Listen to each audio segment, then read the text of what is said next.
Mabilisang balitaan, komprehensibo at totoo sa loob ng 1 minuto. Simula na ang Diskurso Tidbits. Malacanang, pinabulaanan ng umano'y medical records ni Pangulong Marcos na kumakalat online. Peke daw ito at sinigundahan naman sila ng St. Luke's. Carpooling, pinapropose na payagan na daw sa EDSA busway.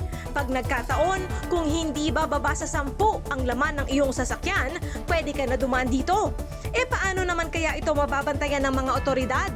Alangan namang bilangin muna nila ang laman ng bawat sasakyan na papasok sa busway. Mas mahal ang airfare kung babiyahe ka sa loob ng Pilipinas kaysa lalabas ng bansa. Aminado naman dito ang DOT, pero ano-anong hakbang kaya ang gagawin nila tungkol dito? Updated ka ba sa mga geng-geng at young stana?